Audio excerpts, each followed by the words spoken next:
Surprising है कि आपको बेल कैसे मिल गई। डोंट वरी, इससे भी बड़ा सरप्राइज तुम्हारे लिए बाजवा हाउस में पहुंच गया है। तुम्हें इस वक्त बाजवा हाउस में होना चाहिए था। तुम यहाँ क्या कर रही हो?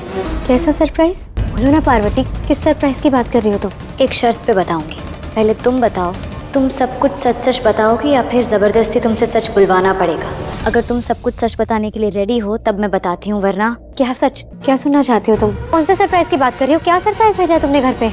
आखिरी मौका है तुम्हारे पास सच बताने का, लास्ट चांस है। इसके बाद मुझसे किसी हेल्प की उम्मीद भी मत रखना। बोलो, कन्फेस करो सच। क्या सच? क्या कन्फेस करूं? मुझे कुछ समझ में ही नहीं आ रहा है। पर हम सबको समझ आ गया है कि तूने मेरे साथ क्या किया है। मैं तुझे कभी माफ नहीं करूंगी नीति। सॉरी, पर मैंने कुछ गलत नहीं किया है। वही किया है जो आप मेरी जगह होती तो करती। इनफैक्ट मैं तो खुद इंस्पेक्टर साहब से पूछने वाली थी कि वो आपको बेल क्यों नहीं दे रहे हैं। ऐसा कौन सा सॉलिड प्रूफ है उनके पास कि आप ही ने धक्का दिया था मम्मी जी को? पर वो मेरी बात ही सुनने के लिए रेडी नहीं थे। इस बार मुझे बहुत बुरा लग रहा था आपको ऐसे लॉकअप में देख के। परिणीति के आने वाले एपिसोड में एक अलग ही ट्विस्ट देखने को मिलने वाला है। भाई नीति को हो जाएगी जेल। अभी तक तो यहाँ पर परी को नीति ने जेल करा दी थी, फिर बेल हो गई थी, राजीव ने कराई थी उसकी, फिर गुरप्रीत को जेल के अंदर भेज दिया कि उसने गुरविंदर को धक्का दिया है।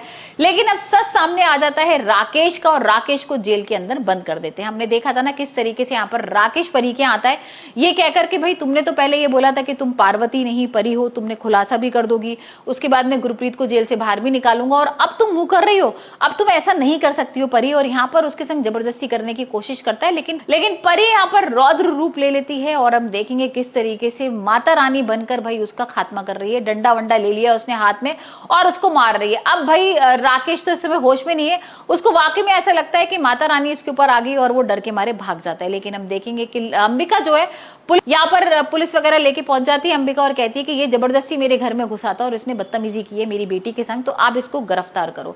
अब एक गिरफ्तार तो कर लेते हैं। यहाँ पर राकेश पहले तो जाने को तैयार नहीं होता है कि मैं एमएलए हूं और मुझे कैसे लेके जा सकते हो, लेकिन अब उनके पास तो सबूत है ना, वीडियो है पूरा जिसमें वो बदतमीजी कर रहा था। तो यहाँ पर इसके साथ साथ नीति से भी पूछताछ होती है और नीति को भी जेल के अंदर बंद करने की कोशिश करते हैं पुलिस वाले। बोलते हैं कि भाई देखो ना, राकेश ने तो नीति का सच बताया कि नीति भी इन सबकी चीजों में मिली हुई थी, नीति ने सब कुछ किया था, गुरप्रीत को किस तरीके से भाई प्लानिंग करके इन्होंने अंदर कराया था। और अब राकेश और यहाँ पर नीति परी के ऊपर चढ़ रहे हैं। मतलब यहाँ पर राजीव पहले तो नीति से ये पूछ रहा है कि ये बताओ तुमने ऐसा क्यों किया था, और नीति तुमने ये क्या कर लिया, मतलब तुमने इतना धोखेबाजी कैसे कर ली, तुमने परी की माँ को भी जेल के अंदर भिजवा दिया।